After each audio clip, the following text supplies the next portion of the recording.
Good morning friends, welcome to E education channel. दोस्तों, आज जो हम नोटिफिकेशन डिस्कस करने जा रहे हैं ये टू स्टेट का कंबाइन है। हरियाणा और पंजाब के जो हाई कोर्ट हैं कंबाइन, उसमें वैकेंसी निकली हुई है। सिविल जज का नंबर ऑफ़ वैकेंसीज आप देख सकते हैं 256 वैकेंसी है और इसमें स्पोर्ट्स कोटा भी है दोस्तों। राइट, मैं आपको लिंक बताऊंगा एंड स्टेप्स वाइज डिस्कस करूंगा how to apply and all these thing. Eligibility criteria law से आपका ग्रेजुएट होना चाहिए एंड रजिस्टर्ड डेफिनेटली। अगर आप लॉ किए हैं तो मेडिकल, ये जो बार एसोसिएशन ऑफ इंडिया से जो है आपको रजिस्टर्ड होना होगा। और इसमें examination pattern, syllabus and examination फ़ी हम डिस्कस करेंगे। और वीडियो के लास्ट में आपको 3 और नोटिफिकेशन मिलेगा जो कि सिविल जज से रिलेटेड होगा और नॉर्मल ग्रेजुएट से रिलेटेड होगा। तो आप उस तीनों नोटिफिकेशन को ज़रूर देखिएगा और उसमें भी आप अप्लाई कीजिएगा। आपके पास 4 ऑप्शन होगा जहां कि आप गवर्नमेंट जॉब हासिल कर सकते हैं।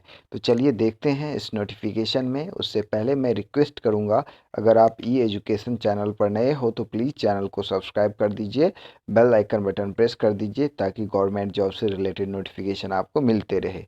तो चलिए देखते हैं दोस्तों। यहाँ पे देखिए, आप देख सकते हैं इसमें जो निकली हुई वैकेंसीज, डेट ऑफ पब्लिकेशन जो हुआ है, ये रिलीज जो हुआ है, एडवर्टाइजमेंट नंबर ये है। और 13 जनवरी को रिलीज हुआ है, मैं आज बना रहा हूँ। और 15 फरवरी लास्ट डेट है अप्लाई करने का दोस्तों इसमें। और इसमें जो है रिक्रूटमेंट टू सब ordinate judicial services, right, through Haryana public service commission. अब यहाँ पे देखिए आप, 256 वैकेंसीज है। यहाँ पे बाइफर्केशन किया गया है। जनरल के लिए 156, एससी के लिए 40, ओबीसी के लिए 21, जिसमें ए कैटेगरी, और बीसी के लिए 11, इकोनॉमिक सेक्शन के लिए 11। और टोटल नंबर ऑफ वैकेंसी 239 दिया गया है। और रेस्ट ऑफ जो 70 है एंटिसिपेटेड वैकेंसीज, राइट। इसमें जो है आपका आ जाएगा आपका sports quota and different different, right. अब यहाँ पे देखिए दोस्तों, जो है एसेंशियल क्वालिफिकेशन जो है आपका यहाँ पे दिया गया है, bachelor of law from university, establish university से, लॉ यूनिवर्सिटी से। और ये बार काउंसिल ऑफ इंडिया से आपका रजिस्टर्ड होना चाहिए, राइट। आप रजिस्टर्ड होना चाहिए। अब देखिए 21 से 42 मैक्सिमम एज दिया गया है। और 5 ईयर का जो रिलैक्सेशन मिलेगा, जो कि रेसिडेंटल कैंडिडेट हैं लाइक हरियाणा पंजाब के, उनको 5 ईयर एक्स्ट्रा मिलेगा। मीन्स आपको 47 मिलेगा, राइट, मैक्सिमम एज। एंड अब नेक्स्ट देखते हैं इसमें कॉम्पिटिटिव एग्जामिनेशन जो है, प्रीलिम्स, मेंस एंड जो है आपका इंटरव्यू। प्रीलिम्स का मैं बताऊंगा, और फिर मेंस एंड आपका जो है वाइवा। 3 स्टेज में आपका सिलेक्शन प्रोसेस है इसमें, जिसमें कि आपका जो प्री का जो है, जिसमें ओएमआर सीट पे आपका एग्ज़ाम होगा, 125 क्वेश्चन होंगे and every question will carry 4 marks, right. तो टोटल 500 मार्क्स का आपका रिटर्न एग्जामिनेशन प्री पेपर होगा, जिसमें नेगेटिव मार्किंग जो है 1/5 मार्क्स है, राइट। तो अब यहाँ पे जो है आप क्वालिफाई अगर करते हो तो प्री क्वालिफाई यहाँ पे आप देख सकते हैं, यहाँ पे क्लियरली मेंशन है 125 questions, 4 marks will carry each question, right. OMR sheet पे होगा एंड देयर यहाँ देखिए नेगेटिव मार्किंग का दिया गया है, राइट दोस्तों। अब नेक्स्ट जो है इसमें आपका 150 मार्क्स जो है जनरल कैटेगरी वाले को लाना होगा 500 में से, और 100 मार्क्स जो रिजर्वेशन में आते हैं, राइट। तो ये चांसेस जो है 100 मार्क्स का सिर्फ हरियाणा और पंजाब के कैंडिडेट को मिलेगा।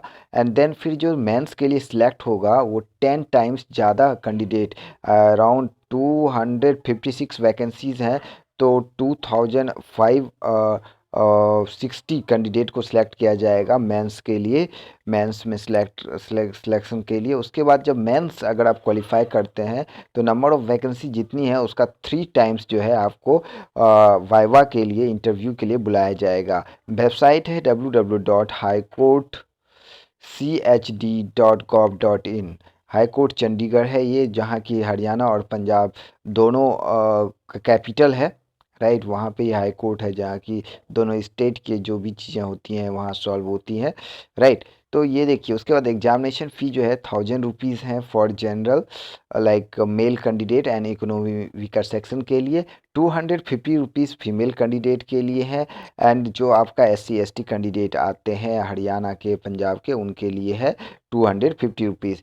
एंड जो डिसेबल पर्सन है, उनकी जो 40% तक जिनकी डिसेबिलिटीज़ हैं, उनके लिए कोई भी एग्जामिनेशन फ़ी नहीं है। अब हम यहाँ पे देखेंगे दोस्तों सिलेबस। सिलेबस में जैसे कि पेपर फर्स्ट जो होगा मेंस पेपर, उसमें 6 पेपर होंगे, 6 पार्ट होगा, जिसमें कि फर्स्ट पार्ट में जो है आपका सिविल लॉ से रिलेटेड होगा 200 मार्क्स का रिटन एग्जामिनेशन मेंस का। सेकंड होगा सिविल लॉ 2, जिसमें हिंदू लॉ एंड जो आपका देखिए महामना लॉ, उसके बाद जो यहाँ पे law of registration and limitation all this जो है लॉ वाले अच्छे से जानते होंगे, 200 मार्क्स के होंगे। उसके बाद पेपर थर्ड में जो है Indian panel act, criminal procedures, ये सब जो है, तो इसमें 200 मार्क्स का होगा। उसके बाद देखिए जो फोर्थ पेपर होगा उसमें आपका इंग्लिश पूछा जाएगा, इंग्लिश पेपर होगा 200 मार्क्स का, जिसमें कि इंग्लिश ऐसे 100,000 से 1100 वर्ड का होगा इंग्लिश ऐसे। प्रिसाइज आपका होगा 25 नंबर का। उसके बाद जो ऐसे होगा 100 मार्क्स का सिर्फ होगा, प्रिसाइज 25 मार्क्स का होगा, वर्ड एंड फ्रेजेज 25 मार्क्स का होगा, कॉम्प्रिहेंशन 25 मार्क्स का होगा, करेक्शन 25 मार्क्स का। तो 200 मार्क्स का आपका इंग्लिश हो जाएगा। हिंदी हो जाएगा आपका 100 मार्क्स का, देवनागरी स्क्रिप्ट। उसके बाद आपका इंटरव्यू हो जाएगा 200 मार्क्स का। तो ये है आपका मेंस का, जिसमें कि आपका सारे जो लैंग्वेज होगा पेपर का वो इंग्लिश होगा। सिर्फ आपका जो है language subject like Hindi, Devanagari, उस वो हिंदी होगा, रेस्ट ऑफ इंग्लिश होगा। उसके बाद जो देखिए लैंग्वेज पेपर में जो है इंग्लिश से हिंदी ट्रांसलेशन 20 मार्क्स का होगा। हिंदी पैसेज जो है वो आपका 30 नंबर का होगा। कॉम्पोजिशन ऐसे आइटम्स एंड करेक्शन 50 मार्क्स का होगा। टोटल 100 मार्क्स का ये हो गया। तो ये आपका लैंग्वेज पेपर हो गए। तो ये आपका टोटल क्या हो गया, इसमें सिलेबस हो गया, राइट। और आपका 15 फरवरी लास्ट डेट है अप्लाई करने के लिए। एप्लीकेशन फ़ी बता दिया, सिलेबस बता दिया। अब स्पोर्ट्स के लिए जो है मैंने जो लिंक बताया है, इसमें स्पोर्ट्स कोटा भी है, जिसमें 17 वैकेंसीज़ हैं। तो उसके लिए आपको क्वालिफाई करना पड़ेगा। आपका उसमें टेस्ट होगा स्पोर्ट्स का ग्राउंड पे, राइट। उसके लिए आपको अलग से एक फॉर्म इसमें दिया गया है, वो आपको भरना पड़ेगा। जो मैंने लिंक बताया है उसको आप जाइएगा, वहाँ पे आपको गो थ्रू होना पड़ेगा, एंड देन फिर जाके आपको स्पोर्ट्स के लिए अप्लाई करना पड़ेगा, right. So all the best for your recruitment process. If you like video, please share with your friends, and don't forget to subscribe this channel for getting more and more government job notification at your mobile. So all the best for your recruitment process. Thank you for watching this video दोस्तों. Thank you.